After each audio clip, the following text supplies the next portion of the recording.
Hey, welcome back to the Ping Pong Flix Show. My name is Chris Wong. There's a bunch of things happened today in regards to entertainment news, and it's quite exciting to see all these cool little new projects coming up and first look at others as well. So let's get right into it for this Aloha Friday. Don't mind, the kids are probably playing in the background as I'm trying to record this a little bit early. So the first things first is Ray Fisher releases a clip of his interview with WarnerMedia investigators. And I think this is due to there was some claim on some articles that he said he didn't cooperate with any of the investigation and he didn't have anything. Well, now I guess he's allowed to release an interview. He probably got permission from WarnerMedia's independent investigator to do this. And here is the clip right here. I know that this is a very time-consuming process, and I know this has not been an easy one by any means. And if ever there were any points in time where I seemed defensive or please. Ray, you've been a gentleman. You've been a gentleman, and I'll say you've been a man of your word. And that is what we have reported to the company, which is that you told us you would give us names. You gave us names. You told us you would meet with us on a particular day at a particular time. You never tried to reschedule it. You met us. You even gave us information after that. You've been a man of your word. You are someone that we have found extremely credible. And the fact that you risked so much is part of what lends itself to your credibility. But just also, the facts speak for themselves. And there you have it. That is a little clip from his final conversations with WarnerMedia's independent investigator on December 11th of 2020. And so he's saying hopefully it lends itself to the truth of the investigation and to the credibility of his current claims against Walter Hamada's dangerous behavior. There seems to be a lot going on with this investigation. Ray Fisher is updating us on everything that is going on. And it looks like he's kind of trying to say here, I'm not sure, I think he's trying to say here that he probably has recorded audio of his conversation with Walter Hamada. He's trying to, and he can't release it yet, I don't think. I think he has to go through the legalities for releasing a recorded conversation that probably the other party maybe didn't want it to be recorded. So I don't know what's going to happen with that. But definitely it's become really, really interesting in terms of this. And the investigator seems very much acknowledging that he has everything he needs. And he's being very cooperative, and he has a lot of facts and giving him a lot of credibility for that matter. Ray Fisher does continue to sound confident in this. So I'm really curious where this will take us. All right. So the next thing that happened today in terms of pretty much on that Warner Brothers side is Deadline's reporting that Godzilla vs. Kong moves up release date. That's right. They put it in an article right here. Warner Brothers, in the wake of making good with Legendary on the simultaneous release of Godzilla vs. Kong in theaters and on HBO Max, will be releasing the movie on March 26th instead of May 21st. That's right. That is amazing. That's only a couple months earlier, but that's a couple months sooner. We get to see, finally, Godzilla vs. Kong. Now, this may be just a pet peeve or just me, but where the heck is that trailer? Like, we've seen 4 seconds of this movie, and it's coming out this year in a couple months. What is wrong with this picture? Okay, I understand that, yeah, I mean, we got to think of it as like an HBO Max type of thing, but it's going theatrical too, so you'd think there would be some type of drop of a trailer with this. Can I say there's maybe pretty soon? I don't know, but March 26th is coming up going to be coming up really quickly, and I'm kind of like I'm just blown out of my mind why we haven't gotten a trailer for this. We've gotten a trailer for Doom, and that's coming out October 1st, right? You've got a trailer for The Batman. That's coming out in 2022. This is coming out in a couple months. and we've seen only 4 seconds of Godzilla versus Kong. The other thing I want to add is that what's another movie that's supposed to come out in March? Well, Zack Snyder's Justice League. So if Zack Snyder's Justice League coming out in March, Godzilla versus Kong took that, kind of theorized March 26th date, because that's when Batman v Superman came out. So when is Zack Snyder's Justice League going to come out? Is it still going to come in March? If it is, it would probably have to be early March, I would say, March 5th or March 12th. And it could be as March 19th. But I guess because Godzilla vs. Kong is going to be on HBO Max for 1 month, and Zack Snyder's Justice League is going to be there forever. So I'm wondering what's the deal with that. Now, a lot of people may say is this WarnerMedia, Warner Brothers trying to overtake Zack Snyder's Justice League or something like that? It could, but at this point, I think they could probably double the rate of adding subscriptions in March and double the rate of viewership in March by having multiple blockbusters on there at the same time. Right after you watch Godzilla vs. Kong, you can watch Zack Snyder's Justice League. It sounds like March is pretty much going to be a month that for fans of Godzilla and Justice League, it's going to be a great March indeed. But Godzilla vs. Kong in theaters and on HBO Max, March 26th. Set your schedules. It's going to be a crazy March indeed. Now, I'm thinking all this marketing for both Godzilla vs. Kong, Zack Snyder's Justice League, it's got to start either, as soon as next week or February, right? It's got to start soon. And I'm thinking probably more along the lines of February. So we'll see what happens with that. Really excited, and hopefully it's successful enough to even continue the MonsterVerse. But I'm glad that even though Godzilla King of the Monsters didn't do well in theaters, as much as we'd like, it still got, they made Godzilla vs. Kong at the same time, so I'm glad that's still coming out. All right, let's get into a little bit of Marvel. Ethan Hawke joins Disney Plus Moon Knight series. This is coming from The Hollywood Reporter. The tweet is from Discussing Film, however. Ethan Hawke has been cast as the villain in the Disney Plus Moon Knight series. Looks like Disney Plus is getting a lot of Marvel series. Moon Knight's one of them. I remember actually having couple comics of Moon Knight, and it was because of that. I don't even know which comic that was, but it was Spider-Man, had Moon Knight in it, had Punisher in it as well. And then after that, I kind of just picked up a few Moon Knight comics. But anyway, Oscar Isaac has been reported a while back, probably not on my show though, was top lining the show. He's playing Moon Knight, and now they cast the villain, which is Ethan Hawke. Making his comic book adaptation and superhero debut, Hawke has closed a deal to join Oscar Isaac in Moon Knight, Marvel Studios series for Disney Plus. Hawke will play the series' lead villain. Isaac is top-lining the show, which is aiming for a March production start in Budapest. May Calamoe, who is perhaps best known for her work in Hulu's Raimi, is already on the roll call. So for some of you who don't know who Moon Knight is, there's a little summary here.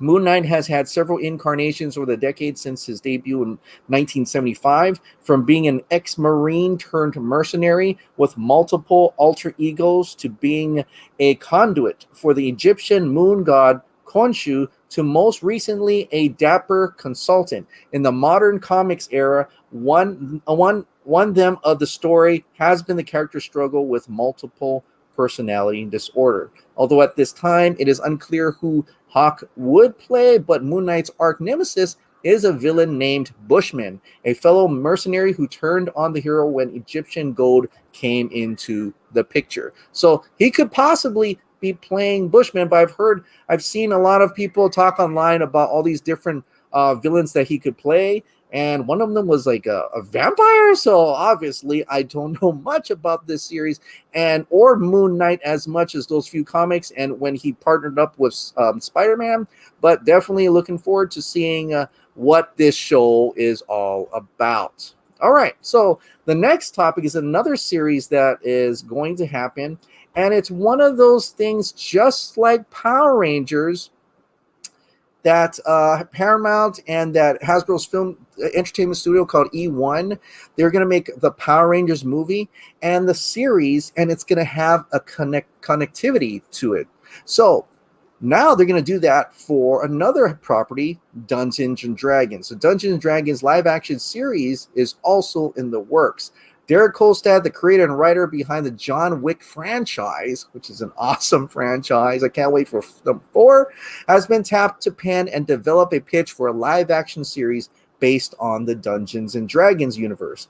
Even as Paramount and Hasbro's filmed entertainment studio E1 are in the casting stages of a live-action Dungeons & Dragons feature film, Hasbro or E1 is also laying the groundwork for a television series based on the fantasy role-playing game. Derek Kolstad, the creator and writer behind the John Wick franchise, has been tapped to pen and developed a pitch for a live-action series based on the Dungeons & Dragons universe. So definitely, I think most people know what the Dungeons & Dragons universe is. It's that tabletop game where you roll the dice, you have someone saying, like the master, the game master or dungeon master, and well, look it up. That's there's a lot of ways you can play that, but there's a lot of different movies that came out. But I'm pretty sure it's not going to be anything like this. I don't know if you guys remember, this came out a long time ago. Yes, that's Jeremy Irons. Oh my God, why was he in that movie?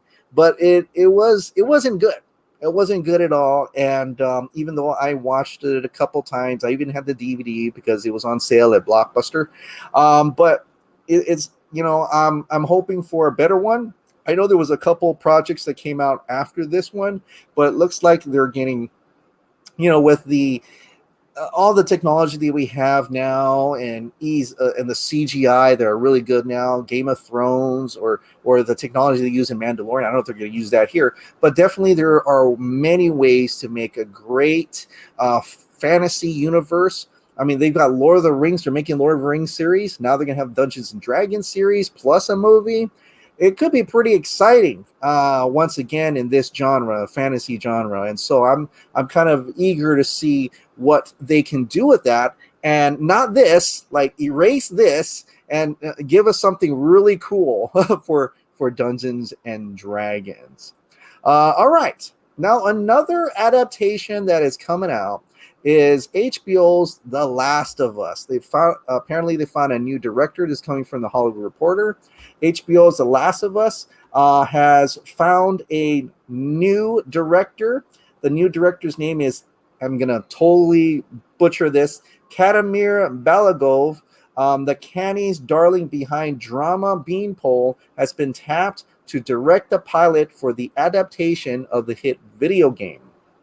Craig Mazin, the creator of HBO's acclaimed limited series Chernobyl, is writing and executive producing with Neil Druckmann, who is the writer and creative director of the game. The project initially looked like it would reunite Mazin with his Chernobyl director John Rank, but Rank had to drop out because of a scheduling conflict. Now, for those of you who don't know the video game, this is a little summary for it. Last of Us is set, I'm going to throw this picture up here before I talk. Last of Us is set 20 years after modern civilization has been destroyed and centers on the relationship between Joel, a smuggler in this new world, and Ellie, a teenager who may be key to a cure for a deadly pandemic. Joel, a hardened survivor, is hired to smuggle the 14-year-old girl out of an oppressive quarantine zone. What starts as a small job soon becomes a brutal, heartbreaking journey as they traverse the U.S. and depend on each other for survival. Now, this Last of Us game was a hit, right? It made a lot of awards and a lot of it was critically acclaimed. Players loved it everywhere. And honestly, I haven't played it.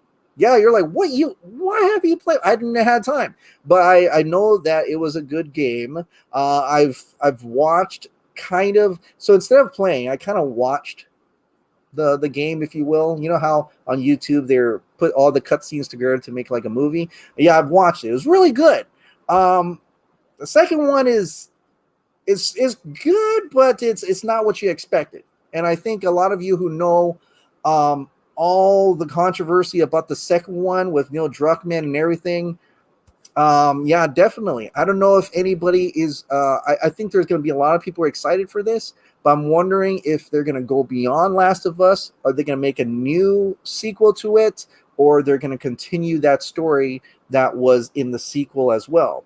I would imagine probably going to Neil Druckmann stuck with his guns, and he's going to still stuck with his guns. So I'm wondering how people are reacting to this. So let me know if you played both games. If you liked both games, and if you're excited for this series that's coming to HBO. All right. Now, finally, a first look. Now, I talked about this a little bit yesterday, and I said that, hey, Lewis Tan just kind of said that it's going to be something exciting. It's going to be a flawless victory today. And my stupidness thought it was going to be a trailer. Well, it's not a trailer. Now we got a first look, though, at the new Mortal Kombat movie coming from Entertainment Weekly. It's time for Mortal Kombat. Director Simon McQuoid previews the blood, gore, and for the first time, fatalities that are on the way. Now, I did a little genre, etc. video. I covered a lot of the things that are in here, including the pictures that came up and the first look. And a lot of the article itself is on that genre, etc. video. So please go check that out. But definitely, I am freaking excited for Mortal Kombat. I love the Mortal Kombat games. I haven't played all the Mortal. I think I've played like 5 out of the 11 or so. But I'm not playing all of them, but I love the stories. I love even when they got together with DC for a little bit, and I especially love the 90s movie that came out. That was awesome. I remember going to theaters watching that, and when the New Line Cinema came up and he had the music, as Mortal Kombat, dun, dun, dun, dun, dun, dun, dun, it was awesome. I loved it more than the second one, but it's still, that was pretty. I went to the theaters and watched that one too. Sad that Johnny Cage died, but it was quite a time, and I'm so happy that they've not given up on it. And being the best video game adaptation out there, I'm glad that they're going to try to do it again. So this is Mortal Kombat, the new Mortal Kombat movie. It's coming out this April. Yeah, this April 16th. And another movie that we haven't seen a trailer. We finally just got a first look at this thing, and it's coming out within months. How weird is that? Is that weird? I feel like it's a little weird. But definitely you see Sub-Zero here. You see Liu Kang and Kung Lao in here. Ludi Lin, by the way, Black Ranger from the newest Power Rangers movie. You got Jax here. You got Kano. And then you got, before they became Sub-Zero and Scorpion. Then you got a new character named Corey, I think. Is that his name? Cole, sorry. His name is Cole. He's not in the games. He's a new character. Now, this part was like, I was shocked to hear this, to read this in the article. That is something that I'm like, okay, this is not one of those Forbidden Kingdom moments where they have some random dude going into somewhere and he's fighting alongside Jet Li and Jackie Chan. You know that movie Forbidden Kingdom? It's like, why? Like, why can't we go back to like either, going the story route of, because they talk about they're going to take the story right from the beginning where there's a feud between these two and then jump into the present time. Like you would think I'm like, that's great. We're going to go through that, like the Scorpion animated movie a little bit, right? A story of him, right? But no, they're not going to do the story of like Hanzo. I mean, he's in there, but I don't know. It seems like in the article that Cole, Lewis Tan's character, is the main character. And I'm like, that is interesting. That is weirdly interesting. Like I said in the genre, etc., he knows nothing of his heritage side. He has a mysterious birthmark on his chest, which is the Mortal Kombat symbol.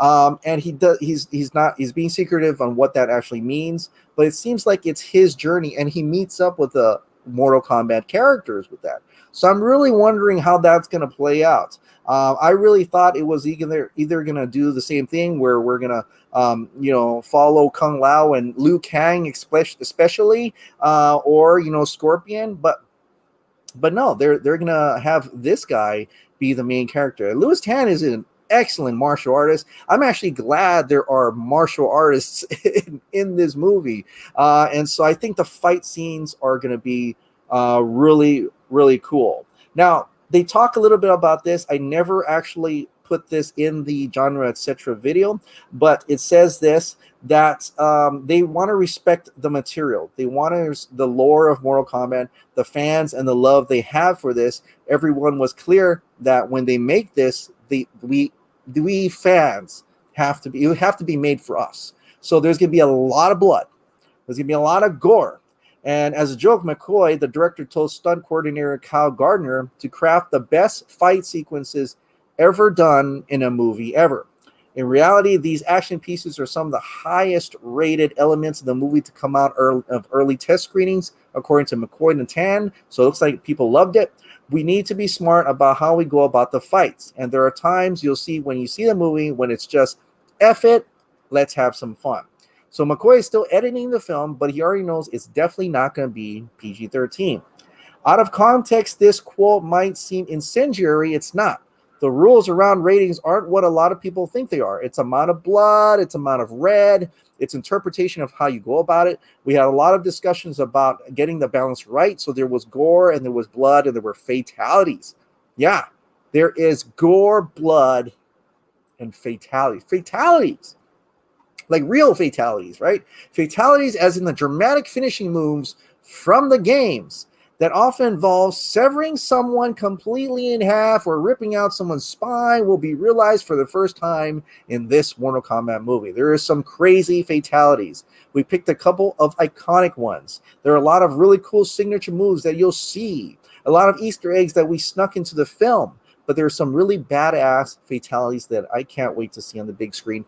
They're brutal, man. They don't hold back. At the same time, they didn't want to go into NC-17 territory, but it's amazing how quickly you can get there. It doesn't take much. But this Mortal Kombat, even though it's not NC-17, it's going to be rated R, and you can get away with a lot in rated R. I mean, you can get away with a lot in PG-13 as long as you don't, there's a certain amount of F words you can say.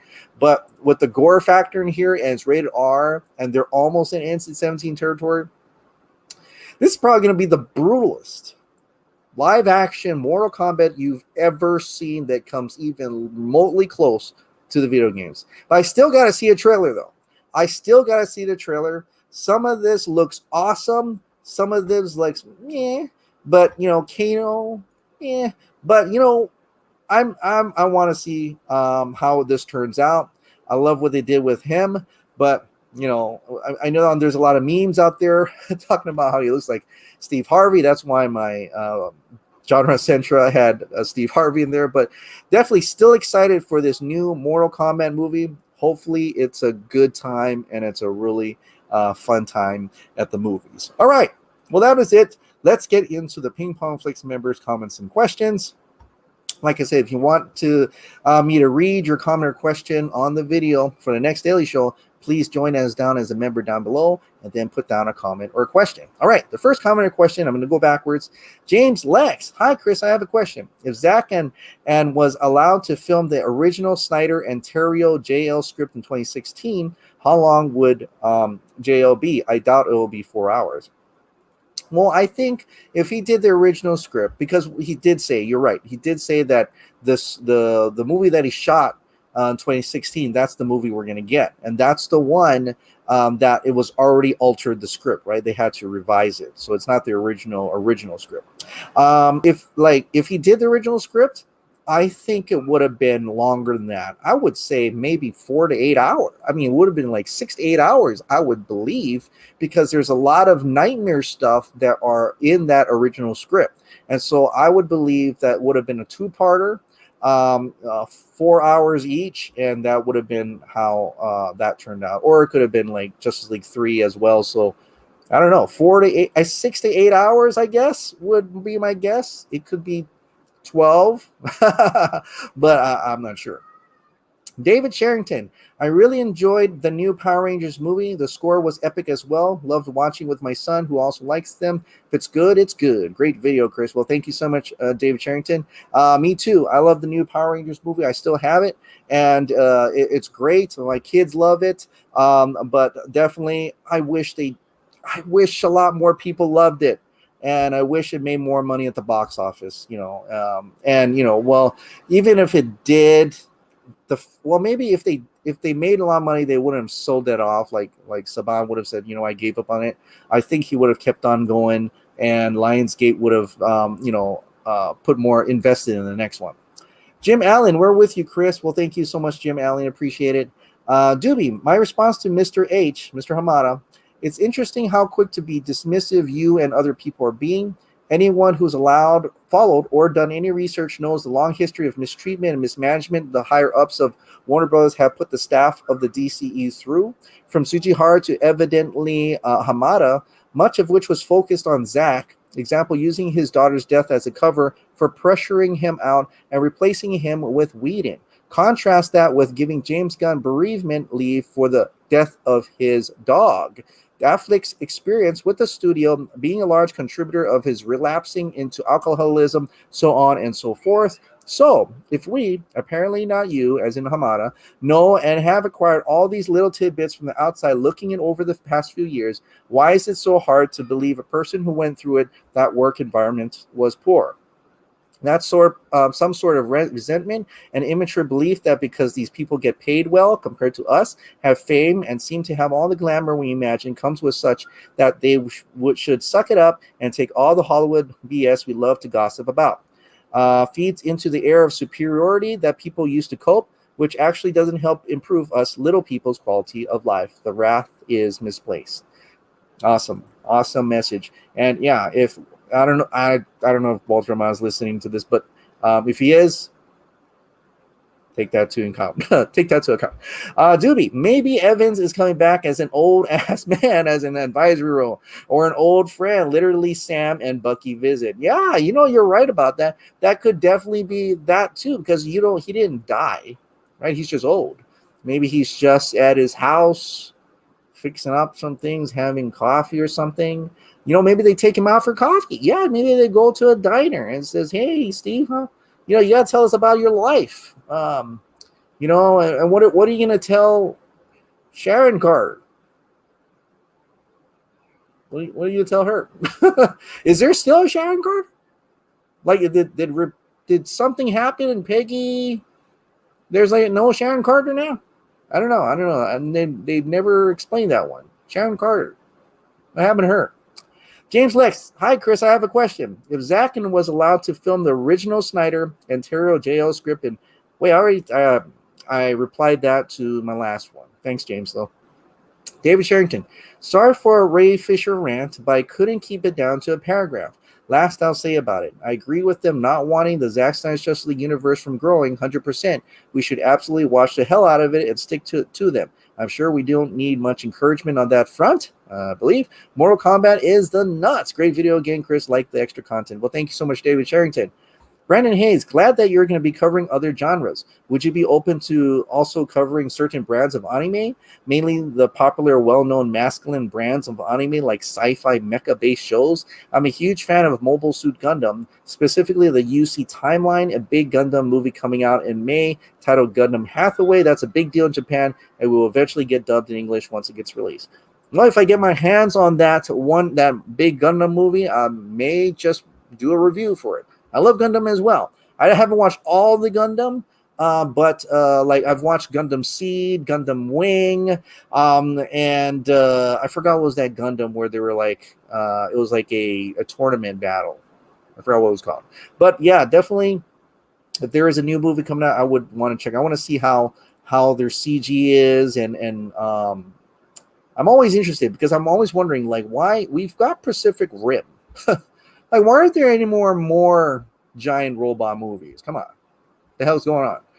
Eric Blake, hey Chris, in this latest discussion of the Ray Fisher versus Walter Amada situation on Wednesday, Dave Pena noted that it's rather inevitable that Ezra Miller, Ben Affleck, and quite possibly Michael Keaton will take issue with how it's turning out. And with Ray saying that talks are indeed continuing, it's a good bet they'll be on his side. And so would Andy Muschietti, I'd wager, because of the constant delays, he doubtless wants to end so he can start filming the darn thing. So with all that in mind, plus what you've theorized about Zack and his future JL films, let me predict that Jason Kylar and Ann Sarnoff to have a meeting about this and conclude that Hamada either has to be removed or give an official and detailed public apology to Ray Fisher, plus essentially stay hands off from any Ray's gonna be in and or anything Zack's side of DC. What do you think?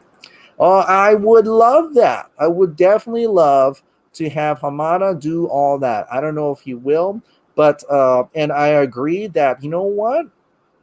Maybe the Flash may not actually, maybe there are also problems because we know Ray is out, outright saying what's the issue with that. But what if the other? We don't know what Ezra Miller's issues are. We don't know what Ben Affleck's real issues are. And if there are any, and Michael Keaton as well. I wonder. That makes me wonder, like how you said, and also Andy Muschietti, now, Barbara Muschietti, how difficult it could be saying, and frustrating, say that, what do you mean I have to change the script? We wanted Cyborg in there. I mean, this is starting to become really ugly, and it could really hamper that movie. And because they want to maybe side with Ray Fisher. Ezra Miller is Ray Fisher's friend. So, yeah, let's see what happens with that. That's an interesting look on that, definitely. So, shout out to Dave. Shane S. Alman. Chris, what you said made me cry again, but in a good way. Thank you so much for your advice, and I promise you, I will use this as motivation. I am writing something now. I hope you'll see my name on a book in the future. Thank you, Chris. Much love. Stay safe, my friend. Absolutely. If you get that book, let me know immediately, and I will read it. Definitely. But yes, don't, like I said, it's motivation. Use that strength. Make it your own. Definitely. Eric Blake, here's an idea. Assuming that Ray Fisher remains out of Andy Muschietti's Flash film, I'd say it brings even more reason to bring back Rick Famuyiwa's Flash film as an HBO Max special in the Snyderverse. Yeah, if Stone Quarry is able to do things over on HBO Max in terms of DC, that'd be pretty awesome. I think didn't Deborah Snyder says she's got they're working or talking with different directors for certain things, and I'm wondering if imagine that it's a Stone Quarry production, Zack Snyder producing, but it's directed by all kinds of different directors in the DC universe, and one of them would be Rick Famuyiwa. That would be pretty cool. Brent T. Wilson, I personally think Cap ain't coming back. What a coincidence with Ray's statement and the sudden leak of Cap's return. A little suspicious, to say the least. It was weird. It was very weird and timely, I might add. Coincidentally timely, that Chris Evans was like, I don't know anything about that. Why are you putting my name on stuff that I didn't agree to, Unless it's a real secret. But, Eric Blake, hey Chris, with the new Beyond DC direction of the channel, let me give a motivation of doing some coverage of Disney's Disenchanted, maybe even the original Enchanted. Hot dogs have their time in Enchanted with Princess Gazelle remarking about them, and a deleted scene actually has her ordering the hot dogs in question. There's an earlier scene in the film where she reacts to something she's just ate. This is so yummy. I didn't know how food could taste like this. I like to think it was first time eating hot dogs. You're so funny, man, Eric. You are hilarious, man. But yeah, definitely, because I am more open. When that movie comes out, I'll probably watch it and review it at the same time. Not at the same time, but when it comes out. Manu Delpic. Chris Evans is doing exactly what Tatiana Maslany did on She-Hulk, as well as other Marvel actors, pretending not to know anything about it, and then bam, in a few months confirmed. Charles Murphy mentioned a Disney Plus Nomad show recently, so this might be related. A Disney Plus series following Cap's adventures in the alternate timeline is also too delicious to pass on. I like what you said there, Nomad, because there were certain things that happened between Infinity War and Endgame, right? I mean, he looks different. Didn't something happen with Black Widow? All of a sudden, she had blonde hair for some reason. And the Nomad, I would say that's a good one. Like, they could tell a story of what happened during that time between Infinity War and Endgame. Maybe. Shane, in another topic, always have loved Green Arrow, not green hooded Batterow, running around the CW in Green Arrow. From the comics, my question is a two-part. What is your favorite Green Arrow comic arc, and who was it written by? I would love us to see you do an editorial on the, what do you call it? Oh, what's his name now? David Goyer, Supermax movie that never happened. Yeah, I've only read Green Arrow within not his own arcs, but within the Justice League comics, like the different Justice League comics where he pops up. That's the only one I really know, to be quite honest. And also Dark Knight Returns when he kind of shows up for just a little bit. But definitely, that's a great one. I think I will do an editorial on that. If I could find a lot of information for that, David Goyer Supermax movie. Carlos Ed, mahalo, Chris. Love the new, more varied content. Today's daily dose feels like a reboot, a new issue number 1, if you will. Glad to see the whole Warner Brothers debacle has not soured your enthusiasm. Hopefully one day they will join us in the sun. Until then, keep on being a positive light in the world of fandom, DCU and beyond. Thank you so much. I really appreciate Carlos N. The Rebel Prince. Hi, Chris. I'll admit it makes me very sad all the stuff going on in DC films at the moment.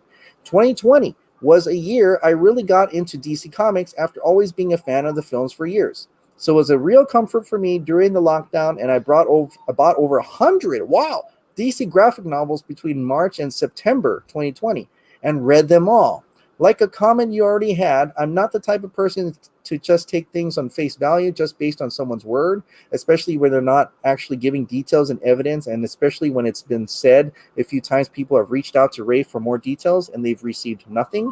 That sort of stuff makes me skeptical. But that's interesting that you said that after we already, the beginning of the video. So hopefully you check that out right at the beginning of the video.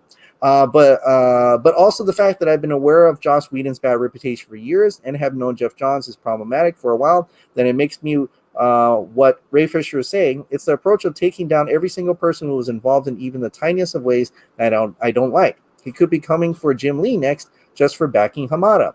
However, DC Films' silence during all of this speaks 1,000 words. It all really upset me since DC itself has been such a comfort for me in 2020, and DC fandom was a highlight of my year that's taken such a bad turn.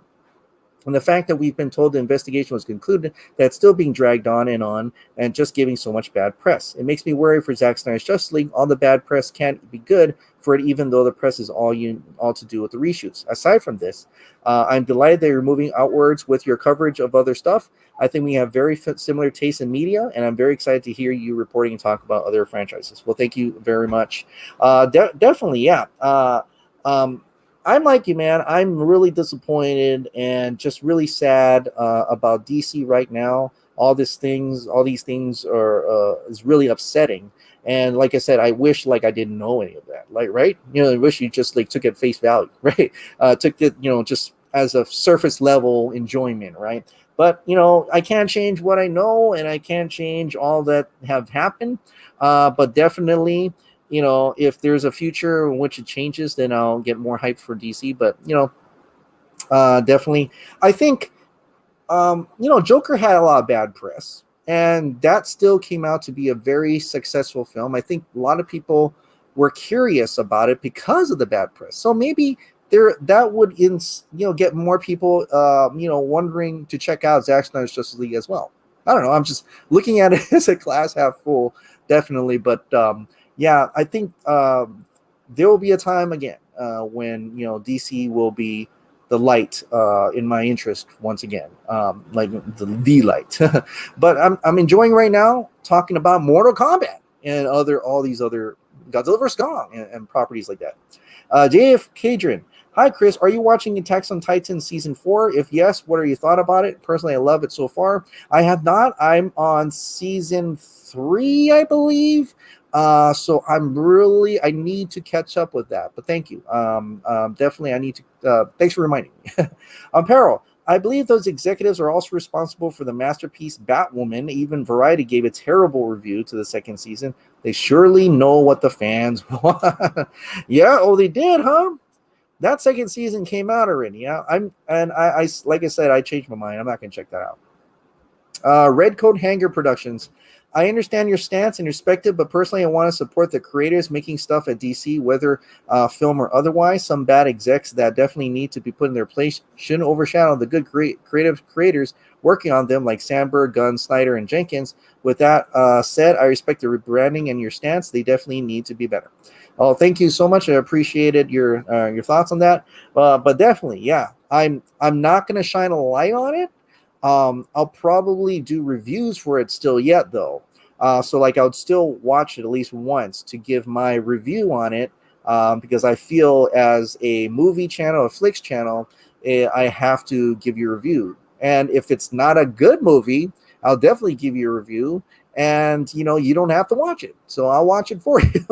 But definitely, no, you get your own opinions. You can make sure you watch it yourself.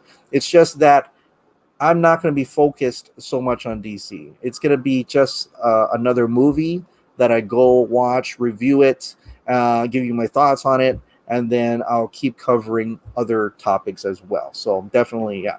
Because I don't know if you've like usually I would cover that same movie, the ratings, the reviews, and whatever that of the headline. But for the most part, there's so much content out there that they all kind of deserve a little bit of the spotlight. Big Swanson, comicbookmovie.com fans comment section are full of people who support Warner Brothers and Hamada against Ray, calling him a liar, that he hasn't given details. It's so deeply toxic. It's like the parlor section of the comic movie fandom. But most people I see on normal social media, Twitter, are largely supportive of Ray Fisher. Yeah, there is a lot of that, definitely. And it makes me intrigued because, when you watch a movie, you always stand up for the little guy. And it's a little guy taking on a bigger entity. And for a lot of times, and that person, you don't trust, you when you're watching a movie, you're like, I believe that guy. I'm following him. I hope he gets it. I hope you really fight for the little man, right? But in the real world, they don't. In the real world, it seems like they don't want to fight for the little man. It's weird. It's such a hypocritical thing, and it's kind of sad at the same time. But like I said, Ray Fisher apparently does have a lot of. He probably has a lot of. That's why he's so confident. He has information. I think he's just going through all the legalities of it right now. But definitely, yeah, there's always going to be opinions on both sides. So we'll see. The story continues, as he says. Ampero looks very cool. I've liked the first one with Christopher Lambert. Me too. I love the first movie of Christopher Lambert. It's such a joy. Griff the Sith. Chris, I'm so happy that you're opening up your channel to more audiences. You're going to go so much faster. More people will discover how great your content is. Why, I truly appreciate, Griff. That is such kind words. And yeah, I hopefully more people will show up and more people will subscribe. Definitely, that would be pretty cool. Travman Entertainment, thanks. Now I want to download the first movie. I haven't watched it forever. I had a question for you. I ordered one of your shirts. I was wondering if I could wear it in one of my videos I make. I could put your link to the shirt in the description. Yours and Films Junkie channel helped me kick into gear to start making videos. Well, all right, congratulations on making videos. That's awesome, Travman. Definitely, yeah. You go right ahead and wear those shirts. Yeah, I didn't know you had a channel. That's awesome. Maybe people check out Travman. I will definitely check out your channel right after this video and see what you got on there. All right, well, that is it for all the members' comments and questions. Right on time because the kids are in, they're watching TV. You probably hear that in the background. But thank you so much for your support once again. Thank you so much for watching. Like I said, if you absolutely love this daily dose of entertainment news in multiple genres, please click the like, hit that subscribe, ring that notification bell, keep this hot dog light on, and I'll see you next time.